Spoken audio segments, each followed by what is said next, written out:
Donc, si un animal, si la vache, a une ration très importante et donc un indice de consommation très important, dans une contraction, mais par la suite, on aura un ralentissement, voire un arrêt. Donc, très, très importante. Lorsque on a donc un repas très important en volume, qui fait alors diminuer cette motricité. À l'auscultation de l'organe, donc, on entend des borborigmes.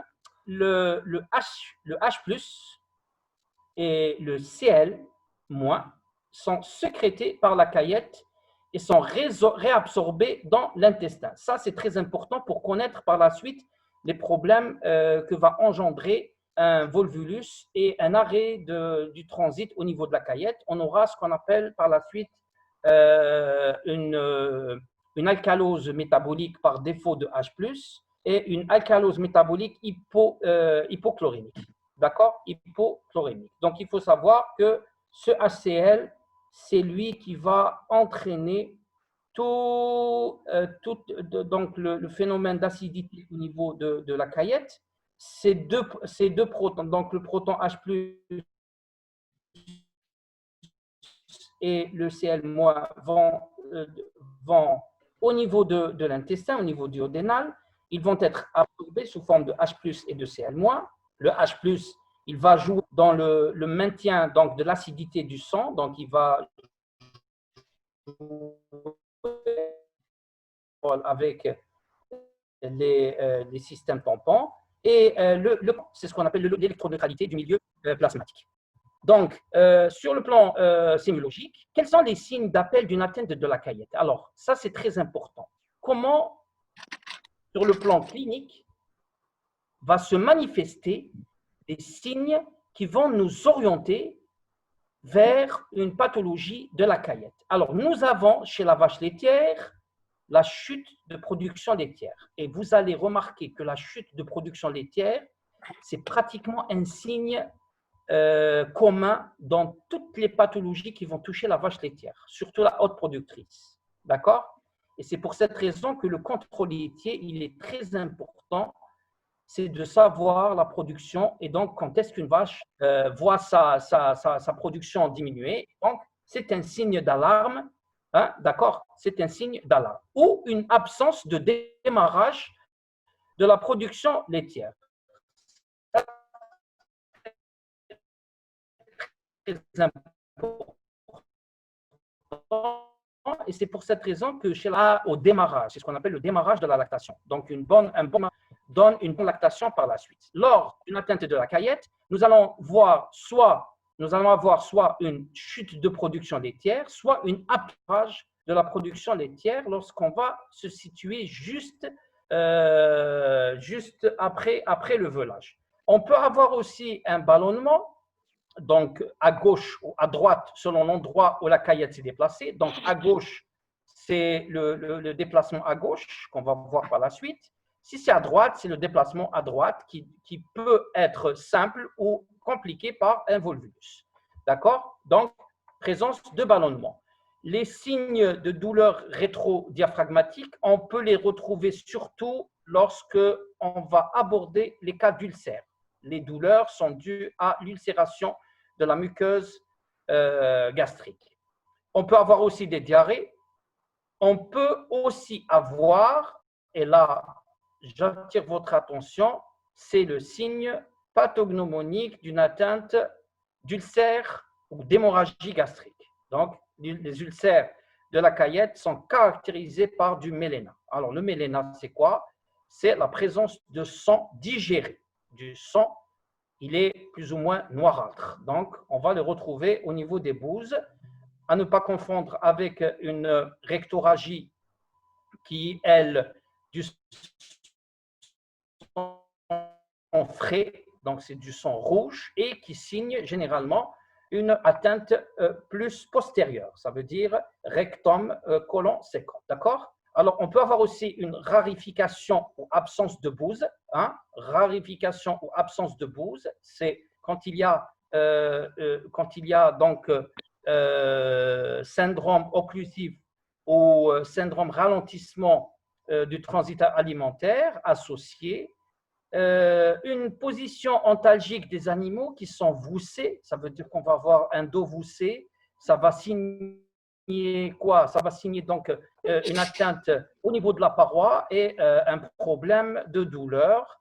Donc, pour se soulager, la vache va prendre une attitude ontalgique du dos voussé.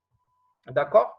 Alors, pour diagnostiquer un déplacement de la caillette, nous avons le fameux ping. Alors, le ping, c'est quoi? C'est un son métallique émis par un organe creux rempli de gaz et de liquide. Donc, le ping, il se manifeste lors d'une auscultation-percussion à l'endroit où se trouve la caillette, d'accord? Et à l'auscultation-sucussion, nous allons avoir le stick bend, ou appelé aussi le bruit tintinabulant, appelé splash. Donc, le splash et le ping, ce sont deux sons caractéristiques de toute atteinte et plus exactement des déplacements de la caillette. Donc, on peut le retrouver à gauche comme on peut le retrouver à droite. Alors, le déplacement de la caillette et le volvulus de la caillette, donc on entame la définition à la généralité. Alors, les déplacements et volvulus de la caillette sont des dominantes pathologiques des affections de la caillette. Donc, vous voyez, c'est les déplacements, c'est les fameux donc, déplacements de la caillette à gauche et déplacements de la caillette à droite. Alors, le déplacement de la caillette à gauche ou à droite suite à l'accumulation de gaz issu de fermentation dans cet organe. Alors, ça, c'est très important. Pour avoir un déplacement de la caillette, il faut avoir des gaz. Donc, il faut que l'organe soit distendu par des gaz. Alors, les gaz, deux théories. L'une dit que c'est des gaz issus du rumen, et l'autre théorie dit que c'est des gaz formés in situ par fermentation au niveau de cet organe. D'accord? Au niveau de cet organe. Donc, deux théories. Mais la théorie la plus crédible, c'est des gaz de fermentation dans cet organe. L'accumulation de gaz issus de fermentation dans cet organe. D'accord? Alors, pour le volvulus, c'est le déplacement de la caillette à droite suivi d'une torsion. Et on va voir par la suite quels sont les signes et quel est le diagnostic différentiel entre un déplacement de la caillette à droite avec torsion, sans torsion et avec d'autres pathologies. Alors, l'origine des déplacements de la caillette, c'est une origine multifactorielle. Alors, il y a ce déplacement abdominal gauche et le rumen. C'est le déplacement de la caillette à gauche. Mais qu'est-ce qu'on a remarqué? Si on se fixe sur théorie uniquement, ça veut dire que pratiquement, uniquement, et que les déplacements de la caillette à gauche vont se situer, puisque c'est la femelle qui va donc avoir des accouchements. Mais qu'est-ce qu'on a remarqué sur le terrain? On a remarqué que cette pathologie, qui est le déplacement de la caillette à gauche, pouvait être rencontrée chez les taurians, surtout les taurians à l'engraissement. Et donc, cette théorie, elle a été remise en cause. Elle a été remise en cause. Ce n'est pas uniquement la théorie mécanique qui peut expliquer le déplacement de la caillette à gauche. Wajdiago, Djebuna, une autre théorie, donc les deux vont travailler ensemble, c'est ce qu'on appelle communément la théorie métabolique. Alors, la théorie métabolique, c'est la théorie que certaines modifications métaboliques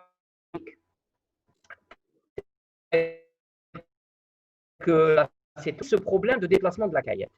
Et parmi les théories métaboliques, nous avons la théorie métabolique qui fait introduire l'alimentation. Et donc, qu'est-ce qu'ils ont remarqué? Ils ont remarqué que lorsqu'étant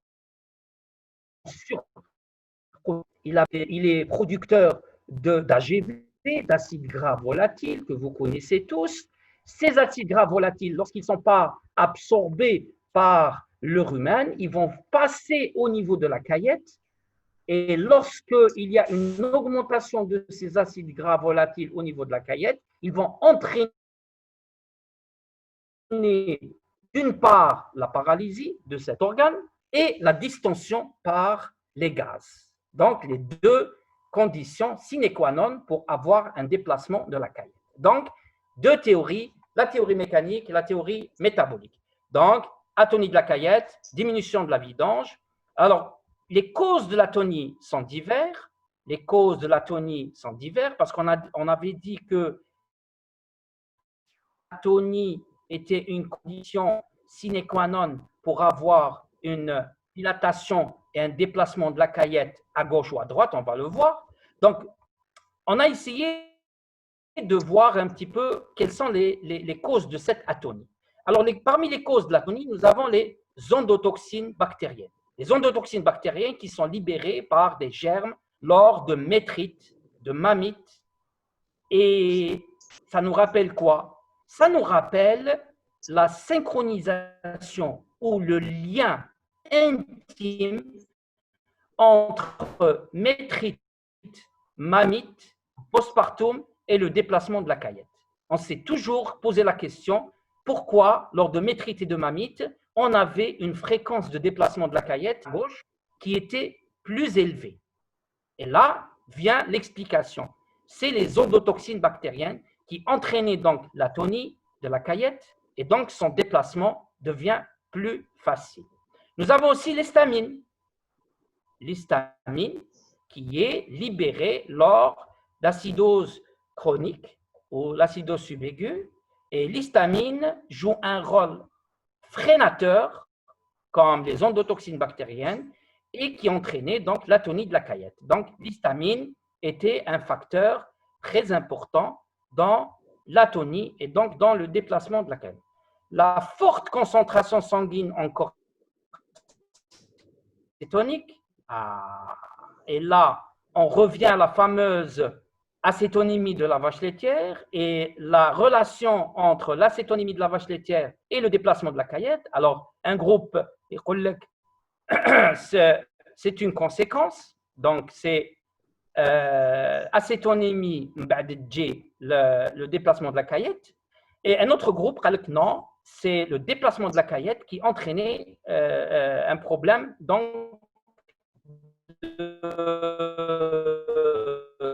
d'acétonémie. Oui, les deux types. L'hypocalcémie, vous savez le rôle du calcium dans la contraction des muscles. La caillette étant un muscle, donc moins de calcium, moins de contraction, et donc on pouvait avoir des problèmes d'hypocalcémie associés à des problèmes d'atonie et donc de déplacement de la caillette à gauche.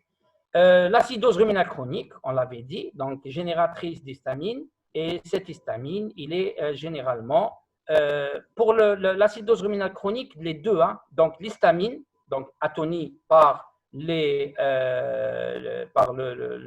cette histamine, et le deuxième, c'est sa richesse en AGV, parce que l'acidose ruminale chronique, nous avons un problème d'augmentation des AGV, Et dès qu'il y a une augmentation des AGV, ces AGV peuvent migrer vers la caillette et entraîner l'atonie de cet organe. Alors, qu'est-ce qui va se passer dans atonie abomazale, caillette passe sous le rumen. Alors, elle passe sous le rumen, d'autant plus que plus le rumen est vide, plus ce passage il est rapide. Et pourquoi le rumen peut être vide? Soit par des problèmes du coefficient d'ingestion et d'encombrement automatiquement. C'est un cas qu'on observe généralement et plus fréquemment en début de lactation. D'accord? En début de lactation. Donc, la caillette va passer sous le rumen, se gonfle et passe totalement à gauche. Alors là, il faut savoir qu'il y a 3 stades. Donc là, j'attire votre attention sur l'importance de ces 3 stades. Alors, le stade 1, Le stade 1, généralement, il ne dépasse pas le huitième espace intercostal. Le stade 2, c'est le 10e espace intercostal. Stade 3, c'est le stade le plus important. C'est un stade qui est en arrière de la 13e côte. Donc, il faut faire très attention. Il y a des gens qui sont rural. Quand vous avez une suspicion de déplacement de la caillette à gauche, vous allez faire votre auscultation percussion en recherchant le ping, mais la pointe du coude gauche, hatta la pointe de la hanche gauche. Recherchez le ping. Et non seulement, il y a des confrères qui cherchent le ping en arrière de la 8e côte ou en arrière de la 10e côte. D'accord? En arrière de la 10e côte. Il faut rechercher le ping, la pointe du coude gauche vers la pointe du coude, la pointe de la hanche gauche. Donc, tout ça, il faut rechercher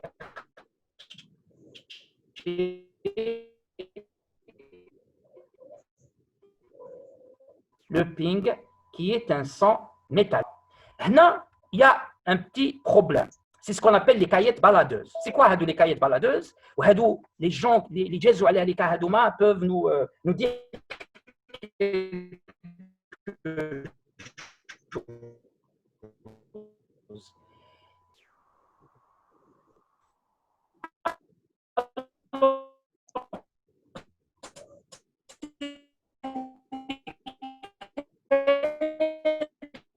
baladeuse. C'est quoi? C'est une caillette le lendemain, elle se dégonfle et on n'a plus de ping. Donc, des fois, nous avons un ping à J plus 2 plus 1, disparition de ce ping. Parce que nous avons devant nous ce qu'on appelle des caillettes gonflent et dégonflent. Parce que n'oublions pas que lors d'un déplacement de la caillette à gauche, il n'y a pas d'arrêt de transit. C'est un ralentissement du transit parce qu'il n'y a pas de torsion, il n'y a pas de fermeture des orifices. Donc, il faut faire très attention. Il y a du mara. Lorsque vous faites des auscultations percussion ou des auscultations succution, il faut faire très attention et ayez toujours dans l'esprit cette notion de caillette baladeuse. C'est des caillettes qui gonflent. Et vous savez que lorsque la caillette gonfle, c'est un animal qui s'arrête de s'alimenter. Dès qu'elle se dégonfle, une vache est bête et disciplinée, elle va se nourrir par la suite. Et là, vous allez dire que non, c'était un diagnostic erroné, il n'y avait pas de déplacement de la caillette. Voilà, la vache est retournée à manger. Le J3, J4, elle regonfle encore plus. Et là, vous allez jouer au chat et à la souris. Au chat et à la souris. Donc, faites attention, très, très attention pour ce problème de caillette baladeuse. Alors, les conséquences maintenant métaboliques d'un déplacement de la caillette à gauche. Quelles sont les conséquences métaboliques d'un déplacement de la caillette à gauche? Alors, nous allons avoir une accumulation de corps cétoniques sanguins. Alors, d'où viennent ces corps cétoniques sanguins? Tout simplement, lorsqu'une vache a un déplacement de la caillette gauche, elle a un problème d'alimentation, donc elle va diminuer ce qu'on appelle le intake, la matière sèche ingérée. Si elle est en début de production et elle est en production laitière, les besoins de production laitière ne vont pas être satisfaits.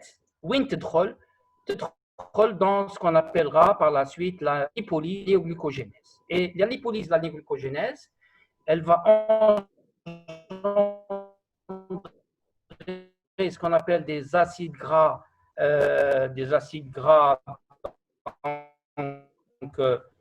non estérifiés, quelle quantité le foie ne peut plus gérer, il vient entre la relation entre le déplacement de la caillette et l'acétonémie comme conséquence. D'accord? Comme conséquence. Donc, accumulation de corps cétonique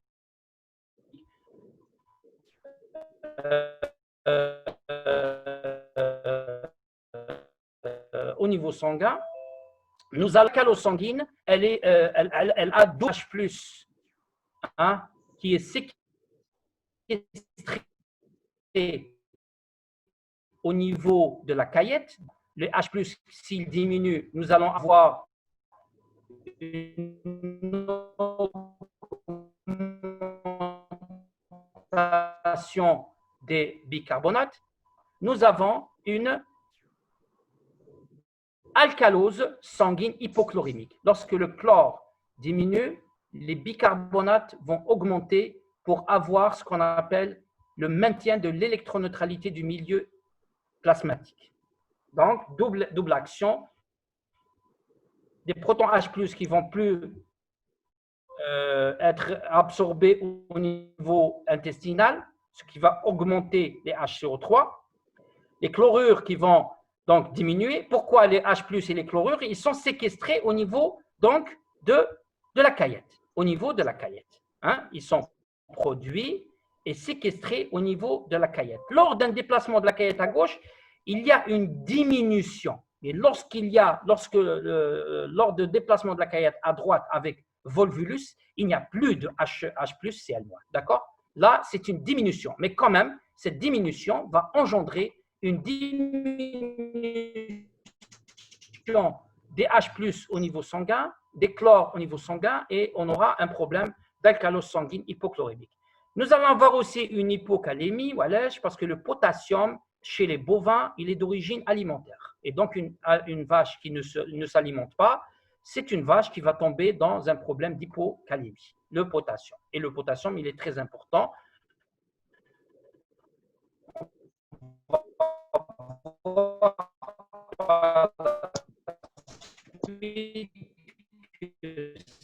Certains signes cliniques gauche, ils vont avoir la tête renversée du côté. Donc, c'est pathognomonique des atteintes d'hypocalémie, hein, déplacement à gauche. Donc, quels sont les facteurs qui déterminent ou qui entraînent, qui font avoir des facteurs alimentaires, comme la transition alimentaire mal gérée? La transition alimentaire,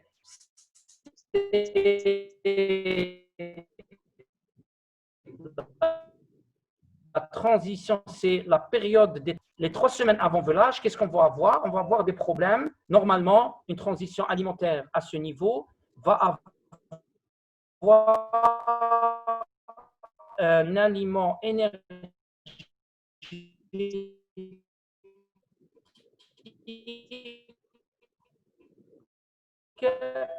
énergétique progressivement jusqu'à arriver à une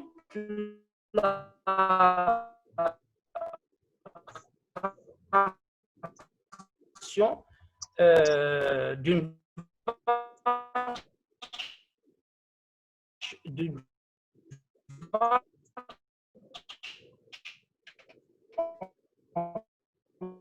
lactation. Donc, une transition alimentaire mal gérée, c'est des vaches qui, pendant toute la période de parissement, ont pris uniquement du foin ou bien rôdé. Il n'a pas été bien rôdé. Et donc, s'il n'a pas eu pour l'absorption, et s'il n'y a pas de macropapier nécessaire pour l'absorption, automatiquement, nous allons avoir une quantité d'AGV qui va être produite au niveau du rumen, qui ne va plus être absorbée par la muqueuse, par la muqueuse ruménale, et elle va passer directement au niveau de la caillette. S'il y a de l'AGV au niveau de la caillette, le pH va encore descendre, ce qui va provoquer une atonie et un déplacement de la caillette. Les rations acidogènes aussi. Donc, les rations acidogènes sont générateurs de beaucoup d'AGV. Ces AGV vont se déplacer au niveau de la caillette et entraîner donc une atonie avec une accumulation de gaz, facteur prédisposant pour le déplacement de la caillette. Les maladies postpartum, hein, donc l'acétonémie et l'hypocalcémie en général. Le statut physiologique, alors le statut physiologique, c'est, d'accord, donc le statut physiologique, c'est le début de lactation. Le début de lactation. Infection majeure autour du pas, c'est ce qu'on a appelé avant donc les métrites et les mammites, génératrices de quoi? Génératrices d'endotoxines. Ces endotoxines vont entraîner automatiquement une paralysie et une accumulation de gaz au niveau de la caillette, favorisant son déplacement. Et nous avons enfin les facteurs génétiques. Alors, les facteurs génétiques, nous avons donc des problèmes au niveau de la motricité de la caillette et nous avons aussi ce qu'on appelle l'amplitude abdominale. L'amplitude abdominale. Donc, nous avons essayé d'avoir plus de vaches laitières avec un standard, avec un abdomen ample, un gros abdomen pour avoir plus de place pour le rumen et ainsi de suite. Mais par la suite, nous avons remarqué que cette amplitude abdominale favorisait le mouvement et le déplacement de cette caillette. Alors, sur le plan maintenant, les signes cliniques. Alors, qu'est-ce qu'on va avoir comme signe clinique lors d'un déplacement de la caillette à gauche? Alors, nous allons avoir des signes généraux, tels que la chute de production laitière, l'absence de démarrage de la production laitière, on l'avait dit, la baisse de l'appétit, voire une anorexie, parfois une dilatation du flanc gauche par la caillette. Donc, des fois, et là c'est le stade 3 généralement, on peut avoir un gonflement juste en avant du flanc gauche de l'abdomen gauche, une petite enflure qui n'est que la partie de la caillette qui s'est déplacée entre la paroi abdominale et le rumen. Alors, l'examen clinique, on note quoi? Donc, ça, c'est à l'inspection et à l'anamnèse. Lorsqu'on va aborder l'examen clinique, qu'est-ce qu'on va... D'accord? Qu'est-ce qu'on va noter?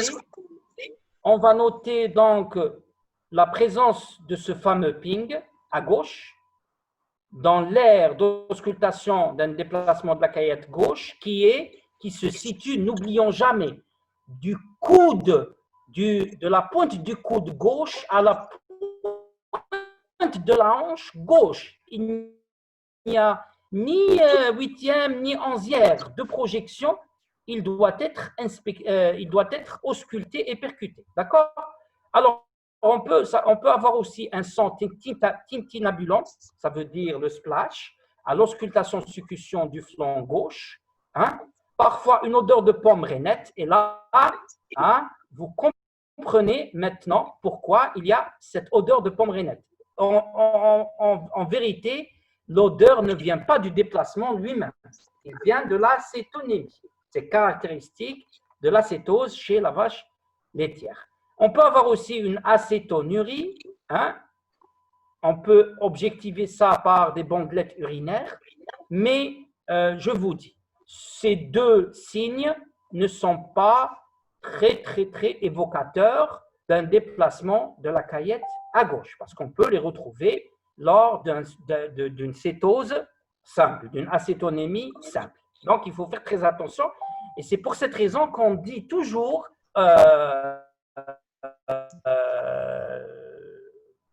clinique Tana ou l'abord clinique qu'il ne faut jamais baser son diagnostic sur un seul signe. Il faut avoir tous les signes, faire une synthèse des signes, voir la relation qui existe entre les signes et après ça, on pourra éventuellement donner une hypothèse diagnostique. Donc, en vous basant sur un seul signe clinique. Très important. Donc, dans de rares cas, la caillette est palpable par palpation transrectale. C'est le stade 3. Hein? C'est le stade 3 de la caillette par voie transrectale. Et au stade 2, par voie transrectale toujours, qu'est-ce qu'on peut remarquer? On peut remarquer que le rumen est écarté de la paroi abdominale. Donc, les gens qui ont l'habitude de faire leur PTR, ils vont remarquer que le rumen est normalement le rumen du gauche, normalement, le rumen, il est toujours plaqué à la paroi à la paroi gauche. Dans le cas d'un déplacement de la caillette au stade, qu'est-ce qu'on va remarquer? On va remarquer que le rumen tendance à entre la paroi abdominale et le rumen, nous avons la caillette qui vient se placer. Donc, il faut faire très attention. D'accord? Alors, pour le diagnostic différentiel, et là, c'est le domaine du clinicien, le domaine du praticien, comment faire la différence entre tout ça. Alors, avec quelle affection peut-on confondre un déplacement de la caillette à gauche? Alors, il peut être confondu par tongue à gauche. Et là, j'attire votre attention, et lorsqu'on était étudiant, lorsque vous étiez étudiant, à chaque fois qu'on parlait de ping à gauche, les étudiants directement, monsieur, c'est le déplacement de la caillette à gauche. C'est le déplacement de la caillette. C'est faux. Alors, le ping n'est pas un son spécifique au déplacement de la caillette à gauche. Le ping, on l'avait dit, que tout organe creux qui avait du gaz et du liquide pouvait entraîner l'apparition de ce ping, comme le ping ruménal. D'accord? On peut avoir ce qu'on appelle un ping ruménal. Mais la différence entre un ping ruménal et un ping du déplacement de la caillette à gauche, c'est que le ping ruménal, il est juste entendu au niveau du creux du flanc gauche, uniquement. Et c'est pour cette raison que je vous ai dit toujours, si vous recherchez le ping, allez-y de la pointe du coude vers la pointe de la hanche. Lors d'un ping ruménal, vous allez un ping au niveau du creux du flanc gauche qui va disparaître lorsque vous descendez vers la pointe du coude gauche, chose qui n'est pas entendue lors d'un déplacement de tension. Une péritonite exsudative. Une péritonite, c'est une atteinte du péritoine. Vous savez que le péritoine a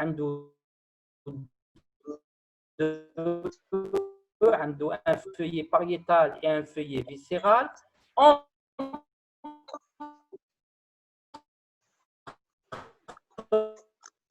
Les deux peuvent s'accumuler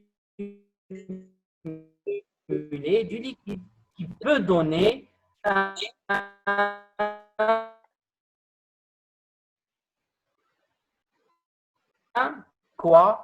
ping, déplacement de la caillette à gauche, c'est une péritonite exsudative. Quelle est la caractéristique de ce ping? Est localisé. C'est un ping localisé. D'accord? C'est très dit. On va avoir du pu, donc c'est du liquide, et des gaz. Et donc, on va avoir ce fameux ping, mais toujours les abcès entre un caractère isolé et un caractère. Bien sûr, il faut d'autres signes associés à cet abcès générateur de ping. D'accord? Ça, c'est pour le tiers. Et là, ça devient un petit peu compliqué. Toutes les pathologies de lavage laitière se caractérisent par une chute de production laitière, surtout en début de lactation, avec une acétonémie primaire, avec une réticulopéritonite traumatique, d'accord? Réticulopéritonite traumatique, mais là, ça devient les signes de douleur. Les douleurs sont plus intenses lors de réticulopéritonite traumatique avec les signes sémiologiques, donc la réticulopéritonite. La pyélonéphrite, alors la pyélonéphrite, elle peut donner aussi une chute de la production laitière parce que la pyélonéphrite, nous allons avoir des douleurs au niveau. C'est l'examen de l'urine qui va nous orienter vers cette pyélonéphrite. Alors, toujours dans le diagnostic différentiel, nous allons aussi avoir un diagnostic différentiel lors de dilatation du flanc gauche. Alors, la dilatation du flanc gauche, on avait dit que lors d'un déplacement de la caillette à l'action du flanc gauche. Alors, avec quoi? Avec une météorisation du rumen. Et là, la météorisation du rumen est la plus importante, surtout si elle est avec une indigestion. D'accord? L'indigestion, et dans ce cas, nous n'allons pas avoir de ping. Donc, l'indigestion, pas de ping. Une surcharge du rumen, et là, carrément, c'est la palpation, pression qui va nous donner un aspect surchargé et disparition donc, de la stratification du rumen. Et le syndrome de Flonde, c'est surtout le syndrome de Flonde postérieur qui va toucher le pylore. Il va entraîner donc une achalasie du pylore avec un ralentissement. Donc un ralentissement du phénomène donc de vidange du rumen et de la caillette. Donc, syndrome de Flonde, surcharge du rumen, indigestion et météorisation du rumen lorsqu'il s'agit d'une dilatation du flanc gauche. Pour les diagnostics paracliniques, alors, bouche à la badana, dans le terrain algérien, c'est très rare que nos vétérinaires ont accès au diagnostic paraclinique. علاش باسكو لي لابو ما كاش وحنا on n'a pas ما عندناش ثقافه clinique.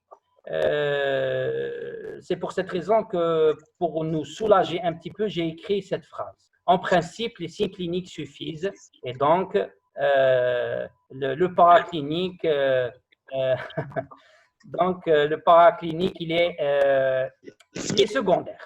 Donc, le paraclinique il est secondaire. Mais on peut avoir aussi, donc en paraclinique, c'est la mise en évidence des conséquences métaboliques associées au déplacement de la caillette à gauche. Qu'est-ce qu'on va? On va rechercher les corps cétoniques dans le sang, les urines ou le lait. Mais je vous ai dit qu'on pouvait avoir une acétonémie primaire, donc sans déplacement de la caillette. Et c'est pour cette raison que les signes paracliniques sont un petit peu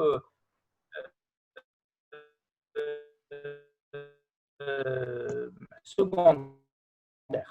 Recherche de l'hypochlorémie.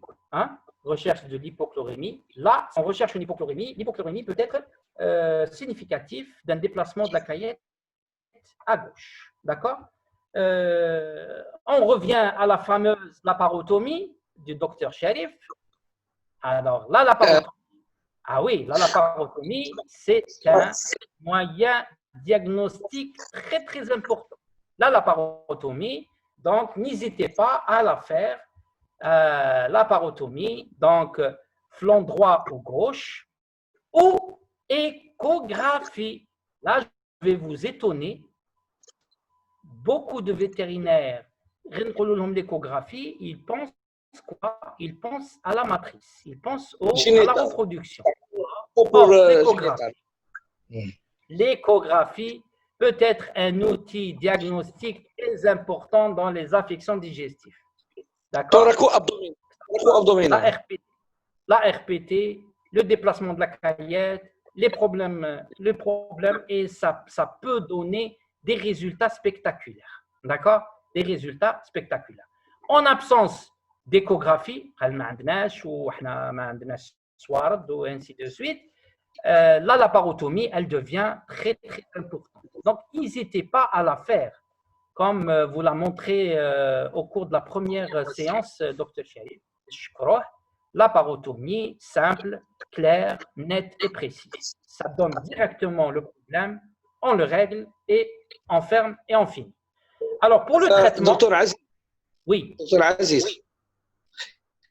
كاين لا فيديوسكوبي ثاني دوكا كاين دي كاميرا موان شير ديسپونيبل في المارشي تقدر دير انسيزيون تاع 1 سنتيمتر تشوف بلا كاميرا دو كاليتي تشوف لو ديبلاسمون ولا تشوف نيمبورت كيل باثولوجي très bien l'endoscopie ce qu'on appelle vidéoscopie c'est-à-dire elle est destinée pour le mécanicien c'est un vidéoscope نقدروا نخدموا به très bien شوف الفكر الجزائري c'est incroyable. Les mécaniciens, on peut les utiliser حنايا. Elle est moins chère. Soit même.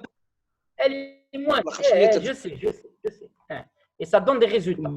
Bien sûr. Alors, concernant maintenant concernant le traitement, donc la correction des conséquences du déplacement de la caillette par une fluidothérapie, donc lutte contre l'acétonémie, par quoi? Par du glucose intraveineux du 30%, donc pour un petit peu activer le cycle de Krebs et faire rentrer l'acétyl-CoA dans le cycle de Krebs et donc éviter sa formation en corps cétonique. On peut associer aussi des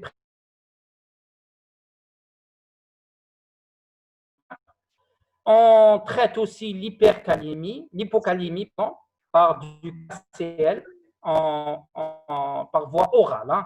Je dis toujours, le KCL, il se donne par voie orale, c'est mieux, parce que le potassium est très dangereux par voie intraveineuse. Il peut entraîner des bradycardies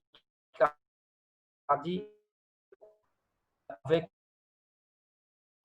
On peut traiter aussi l'hypochlorémie, par quoi? Et l'alcalose métabolique par du NaCl en IV, soit du 0,9 ou là du 7,2. Donc, voilà un petit peu le traitement de.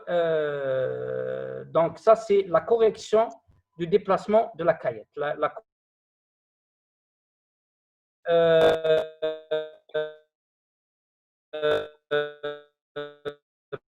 Pour la correction, donc,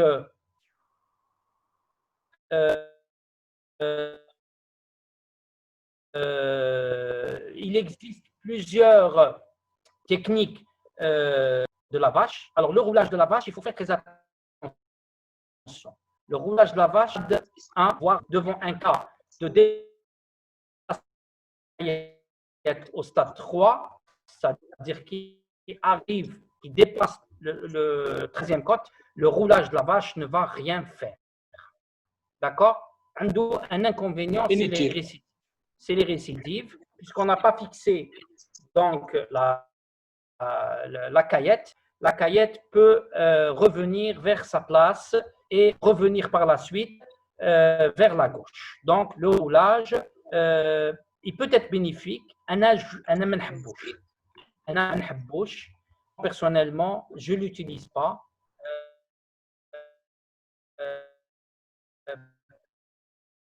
Pour des raisons. Pour le bien-être. Il y a beaucoup de récidives et il y a beaucoup de contraintes. Voilà, et même pour le bien-être de l'animal. Nous avons donc la fameuse homontopexie. Donc, j'invite peut-être Dr Sharif pour nous faire la correction chirurgicale des déplacements de la caillette à gauche et à droite. Peut-être qu'il dira Hanna, Wikun Mishkor. Je ne sais pas, avec le programme, je ne sais pas. Mais j'aimerais bien, parce que là, on ne va pas aborder le problème sur le plan chirurgical. Donc, l'homontopexie, donc on ouvre, on dégonfle, par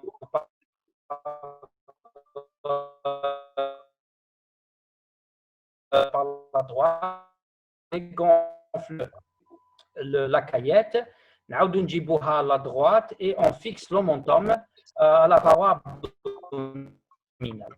Nous avons aussi de la caillette, la fixation de la caillette. Donc, on passe par une technique du fil qui est كبير les chefs كبير نبعثوه vers un opérateur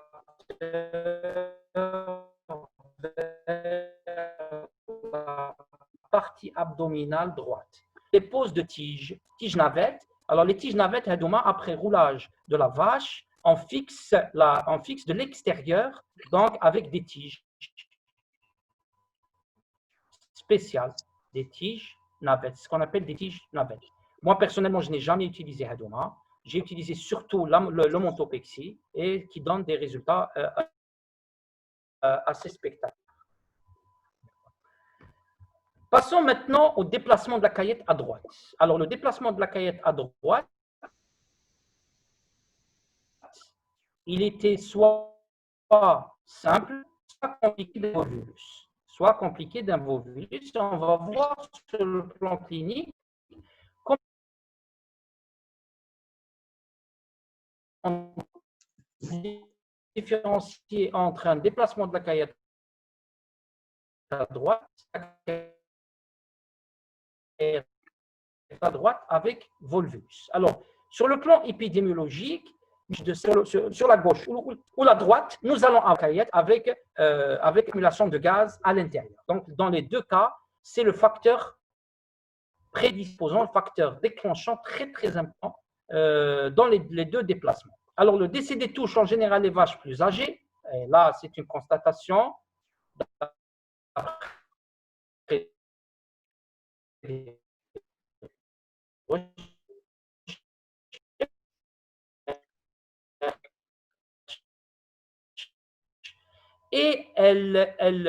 donc, vous voyez que c'est un petit peu plus tardif que le DCG, hein, on a la dernière fois, dans 80%, il va causé par une atonie abomazale, puis une accumulation des gaz de fermentation. Donc, vous retrouvez toujours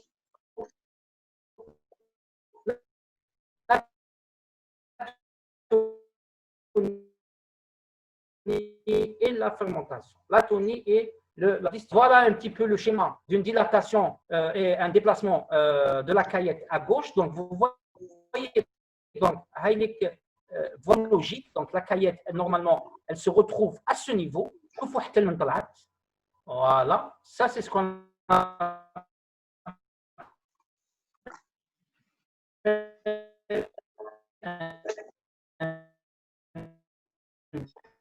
déplacement de la caillette à droite. Donc, c'est une dilatation avec tetla. Donc, elle va remonter le long de la paroi abdominale. Elle est très, très importante. On peut même palper la partie de la caillette par palpation rectale. D'accord, mais vraiment,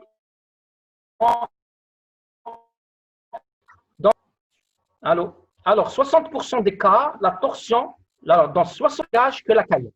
Mais il peut s'agir aussi, dans 40%, d'une torsion double, caillette et feuillet. Le nœud de la torsion se situe à la jonction omaso-abomazale lorsque elle s'engage uniquement à la caillette, et le duodénum est alors situé en avant de sa position normale. Il devient plus crânial que caudal. 40% des cas, la torsion engage la caillette et le feuillet. Le duodénum se situe alors en avant du feuillet. Donc, ça, c'est très important. 60% des cas, uniquement la caillette qui est touchée par cette rotation. Il en résulte, alors, quels sont les résultats de cette torsion ou de ce volvulus? Donc, nous allons avoir le développement d'un syndrome occlusif. Ça veut dire un syndrome occlusif qui va toucher la partie vasculaire, donc les conséquences cardiovasculaires. Nous allons avoir donc un choc hypovolémique parce que nous allons avoir ce qu'on appelle la formation d'un troisième secteur, c'est-à-dire la séquestration de liquide à l'intérieur donc de la caillette. Ces liquides ne vont plus être déversés au niveau du aucun problème de choc, d'accord? Le choc hypovolémique.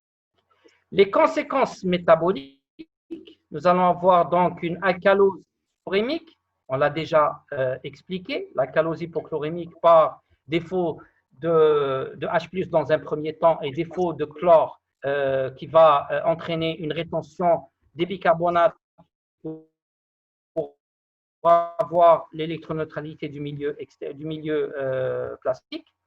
Nous allons avoir aussi des dommages vasculaires et nerveux au niveau de la caillette. Et là, les dommages vasculaires vont entraîner des phénomènes de nécrose, des phénomènes donc de nécrose au niveau de la caillette et nerveuse au niveau des plexus et surtout au niveau du plexus vagal. Ça veut dire qu'on peut avoir par la suite, lorsqu'on a un problème de volvulus et de torsion, on peut avoir des problèmes de syndrome d'Ouflund par irritation et par lésion pour ce problème. Les signes cliniques d'un DCD et d'un VC, d'accord, donc d'un déplacement de la caillette à droite et d'un volvulus de la caillette à droite. Donc, lors d'un simple déplacement de la caillette à droite, les mêmes symptômes que lors d'un déplacement de la caillette à gauche, à savoir une chute de la production laitière, la baisse de l'appétit. Alors, le ping, hein, du côté droit maintenant, dans l'aire d'auscultation correspondante, donc sous les dernières côtes, au creux du flanc droit. On va avoir le splash ou bien le sang tintinabule. Lors de torsion de la... C'est ce qui fait la différence entre le déplacement simple et le volvulus. Lorsqu'on a une torsion de la caillette, qu'est-ce qu'on aura? On aura l'installation de l'état de choc. Alors, avec énophtalmie, tachycardie compensatrice, arrêt brutal du transit et une diarrhée de courte durée, ce qu'on appelle diarrhée, hein?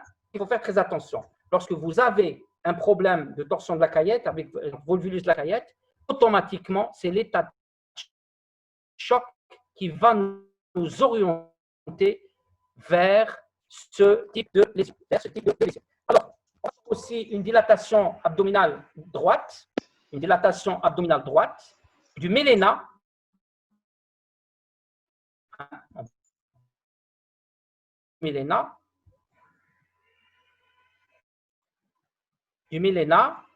On peut avoir aussi de rares coliques, un déplacement de la caillette à droite, même avec volvulus.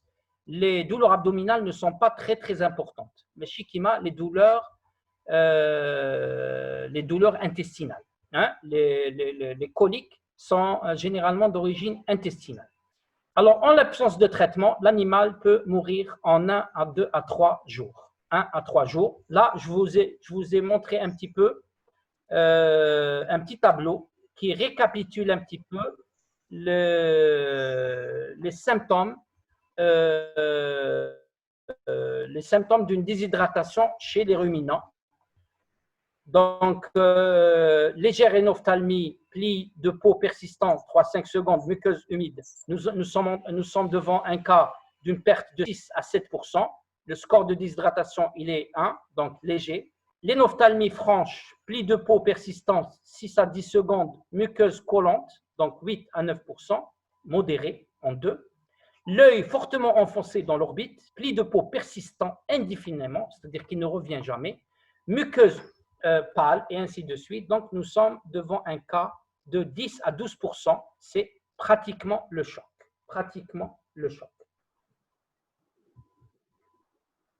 C'est pratiquement le choc.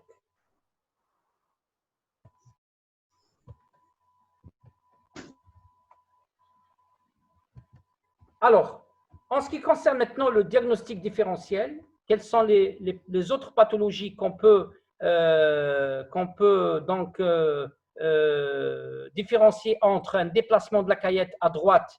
Nous avons toujours le problème du ping à droite. Donc, quelles sont les pathologies qui peuvent se manifester par un ping à droite? C'est la péritonite, les abcès, surtout les abcès gazogènes, et dilatation avec ou sans torsion du sécom. Et là, j'attire votre attention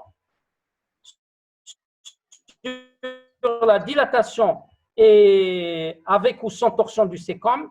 Dans ce cas, le ping, il se situe plus haut, c'est-à-dire caudalement dans la partie caudale, la partie vers les processus transverses lombaires, vers les processus transverses lombaires. C'est l'aire de projection du sécom. D'accord? Donc, le ping, il se situe parallèle au rectum. Très bien. Alors, l'état de choc, on peut avoir donc un état de choc lors d'une occlusion intestinale, lors d'une dilatation avec torsion du sécom aussi, et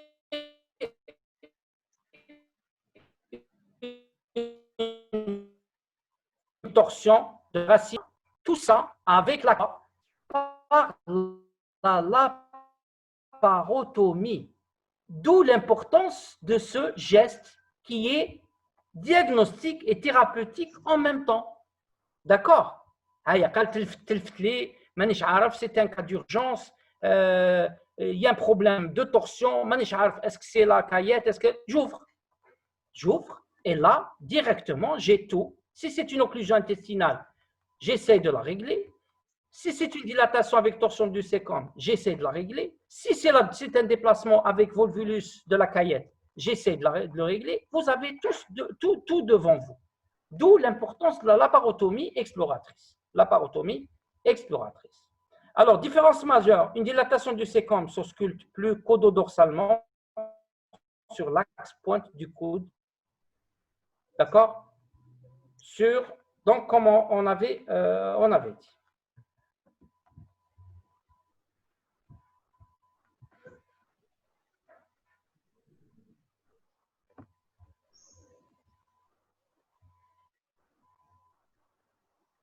Alors, traitement.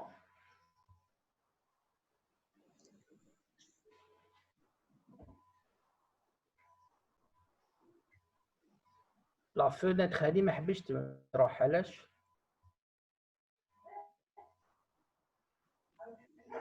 Ah, très bien, elle est partie. Donc le traitement d'un déplacement de la caillette à droite.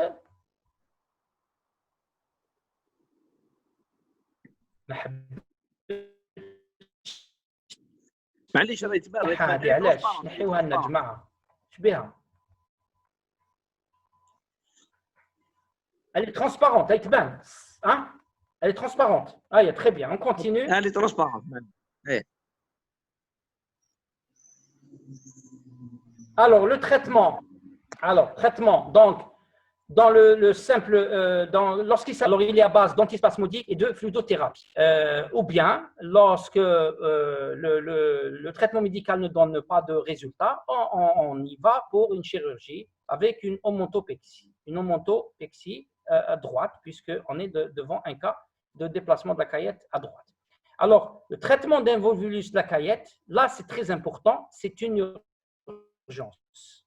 C'est une extrême urgence. Là, c'est carrément de la chirurgie.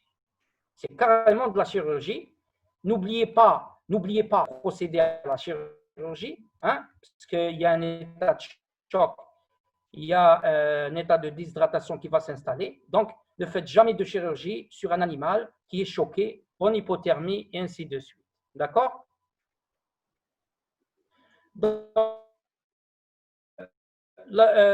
On procède à une omontopexie par le flanc droit, hein, et n'oublions jamais que parmi les conséquences, nous pouvons avoir un syndrome de Flund par la suite. Nous pouvons avoir un syndrome de Flund par la suite.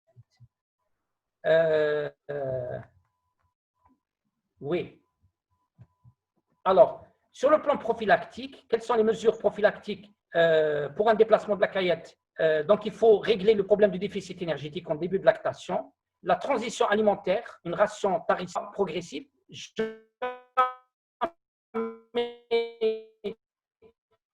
De changement jamais de changement brutal. Donc, il faut aussi des fois donner donc du propylène-glycol, précurseur du glucose aux vaches peinant au début de lactation. Donc, il faut une vache qui peine et a le profil d'une haute productrice et ainsi de suite. Il vaut mieux lui donner du propylène-glycol. La capacité d'ingestion diminue, c'est-à-dire. Voilà. Très bien. Donc, éviter les rations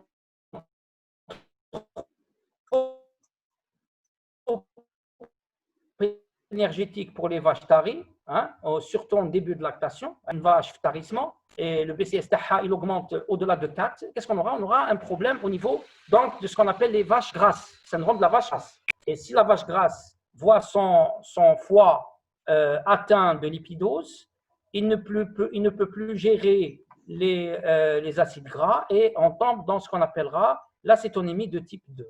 l'acétonémie de type 2 ou bien le syndrome de la vache grasse. Et on avait vu que les corps cétoniques pouvaient, à elles, entraîner une paralysie de la caillette. Alors, prévenir les allège pour les endotoxines, mais nous avons vu que les endotoxines étaient des générateurs de la caillette. Prévenir l'hypocalcémie par la gestion de la ration au tarissement. C'est ce qu'on sont très fréquents. D'accord? Donc, si vous avez un déplacement à droite avec torsion, ne roulez jamais la vache. Vous allez faire éclater la caillette. D'accord? D'accord. Donc, Voilà. Monsieur Mazari Zed. Fetheddine, est-ce que vous avez fait des Dr perfusions Mazari, il est très de actif. sérum, de perfusions de sérum chaud de 40 degrés de température pour une vache en hypothermie lors de volvulus ou lors de n'importe pathologie causant un état de choc? C'est-à-dire, il veut parler de l'hypothermie, là, surtout. Hein? Oui, L'hypothermie. Oui, ça a été, lors oui, de ça a volvulus. été évoqué dans la littérature. C'est bon, là, il veut dire perfusion de sérum salé ou sérum glucosé. C'est pas le sérum, c'est pas c'est-à-dire un liquide, un liquide de perfusion et non pas le sérum. Sérum, ça veut dire humiditaire. Donc liquide de perfusion salé ou oui, ça a été évoqué, mais pour moi, régler l'hypothermie, c'est donner de l'énergie. Donc, il faut essayer de faire rouler la machine à énergie, à savoir donc le cycle de Krebs, donner donc du glucosé hypertonique, hein, et des vitamines type C, type B1, donc qui vont rentrer dans le cycle de Krebs. Parce qu'en fin de compte, l'extra-chaleur, elle est due à quoi? Elle est due à la dégradation de l'ATP. Donc, si on n'a pas d'ATP, nous n'avons pas de chaleur. Et si on n'a pas de chaleur, la température va chuter. Hein? D'accord. Z. D'autres d'autres questions? Oui, docteur Deep, est-ce qu'on peut, est-ce qu'on peut pratiquer des Homontopexie. homéotopexies régulières préventives sur des Holstein? Non. C'est pas. Non. À chaque, à chaque fois, c'est-à-dire, on va prendre toutes les Holstein, on va faire une homontopexie par prévention. Jamais. Non, c'est pas faisable. C'est Euh, pour docteur Sedrati Rofia, hmm. comment les AINS peuvent provoquer des ulcères chez le veau? Alors, les INS, vous savez que les INS, ce sont c'est des médicaments anti-COX-2. Hein? Donc, il y a certains INS qui ne sont pas sélectifs, qui sont anti-COX-1 et COX-2. Et les COX-1, ce sont des enzymes donc, qui agissent par la libération de prostaglandines au niveau donc, stomacal. Ces prostaglandines, qu'est-ce qu'elles vont faire? Elles vont empêcher la libération de l'acide chlorhydrique. Elles vont empêcher ou elles vont réguler la libération de l'acide chlorhydrique. Et donc, si vous et la HCl, donc ne va pas être régulé ou ne va pas être modéré. On aura une hyperpression de HCl. Ce HCl, d'une part, il va donc entraîner la dégradation donc de cette muqueuse stomacale, d'autant plus que les INS jouent un rôle surtout sur les cellules mucogènes, c'est-à-dire les cellules productrices de mucine. Et on sait que la mucine est une protéine qui protège la muqueuse stomacale donc de cet acide chlorhydrique. Donc, double action, augmentation du ACL qui est donc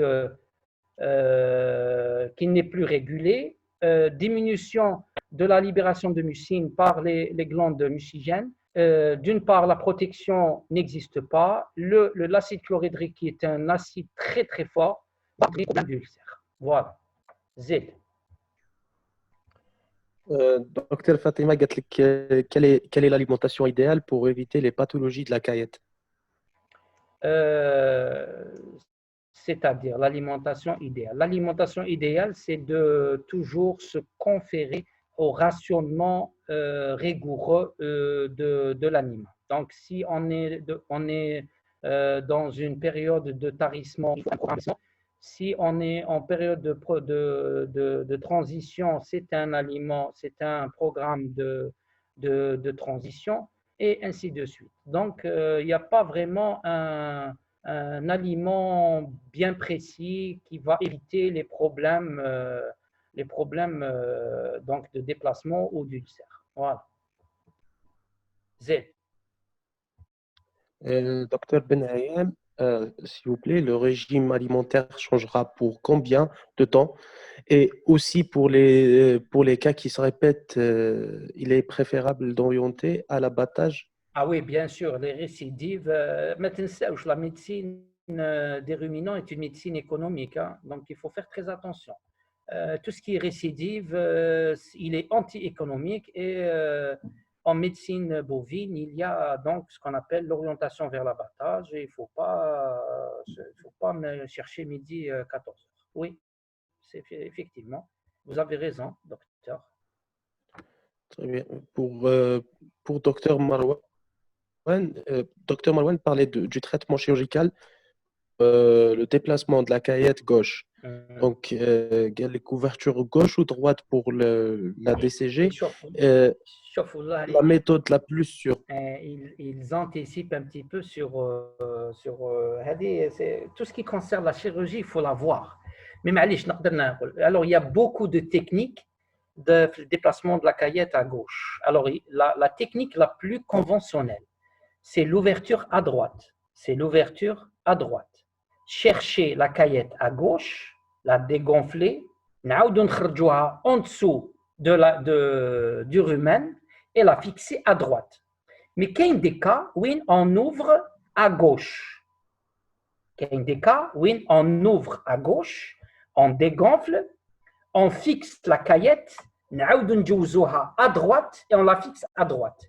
Ou il y a des cas où on ouvre à droite et à gauche. Donc, c'est des cas de traitement chirurgical, des cas de déplacement dans la caillette. Et la plus sûre, c'est l'ouverture par la parotomie droite. Par la parotomie droite. Voilà. Docteur Hicham, quel est le signe pathognomonique du déplacement de la caillette gauche? À vrai dire, je n'aime pas ce terme de signe pathognomonique, parce qu'on a tendance à l'utiliser à tort et à travers, signe pathognomonique, et on se fixe sur un seul signe. Oh, c'est signe pathognomonique ou rase? Non, c'est anti-démarche diagnostique. Je dirais mieux quel est le signe le plus évocateur d'un déplacement de la caillette gauche. Quel est le signe le plus évocateur? C'est le fameux ping. C'est le fameux ping. Donc, ping à la limite de l'aire de l'auscultation, percussion du déplacement de la caillette. D'accord? Donc, c'est le ping. C'est le fameux son métallique. c'est nhas fi nhas. C'est هكذا. Le son est comme ça. بلا ما نزيد عليكم. C'est un son caractéristique. Il faut l'écouter, l'entendre une fois. Par la suite, c'est bon. Voilà. Très bien. Donc, docteur Mazari Fathaddin, il est actif. Hein. Oui. Allah يبارك. Ça fait plaisir. Hein? Alors, Oui, bien sûr. باش هو يقول C'est un grand دكتور مزاري؟ plaisir. L'ulcère de la caillette peut-il être secondaire à une dilatation de la caillette vu l'accumulation de l'acide chlorhydrique? Oui, on l'avait dit. On l'avait dit. On l'avait dit pour les étiologies. On l'avait dit pour les étiologies. Oui. Donc, dilatation et arrêt du transit au niveau de la caillette. L'acide chlorhydrique continue sa sécrétion et donc une action directe de cet acide chlorhydrique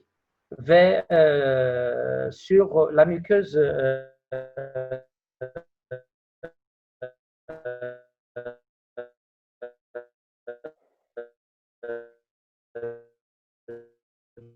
de la caillette. Oui, effectivement.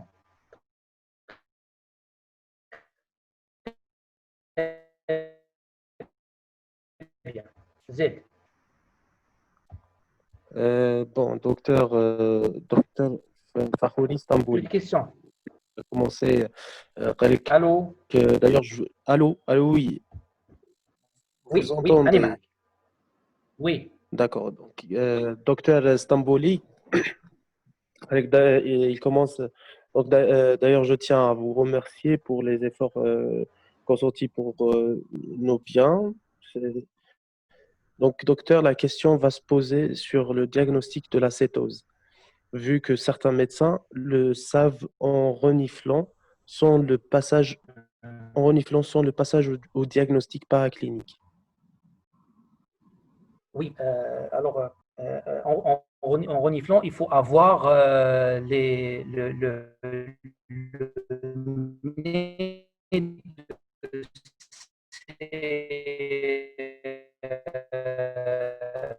de ces praticiens. Avoir, là, je dis toujours, ou un seul problème, donc directement, il ouvre la cavité buccale. Il a une odeur. D'ailleurs, très très évidente dans chaque cas de déplacement de cétose. D'accord? Pourquoi ne pas chercher autre chose avec ce type donc rechercher et renifler? Et il faut avoir un bon reniflement. Hein? Donc, c'est pas tout le monde qui peut détecter. Et je vous dis, attention, lorsque la cétose, ça dépend du toxine qui circule dans le sang.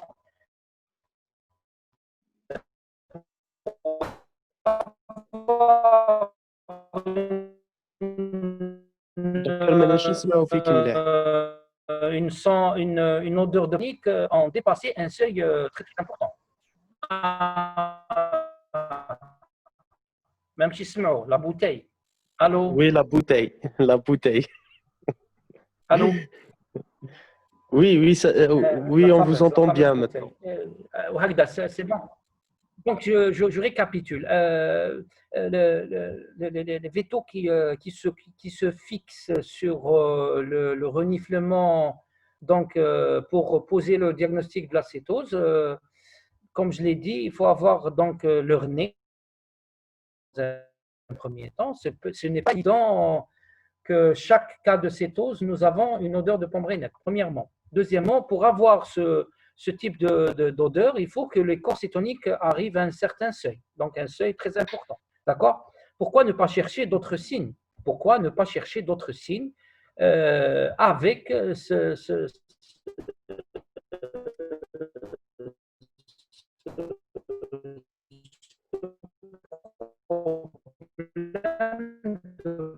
pombrénette et des diagnostics sur l'urine-bandelette, surtout en ce qui concerne les urines. On peut utiliser donc des bandelettes réactives qui sont donc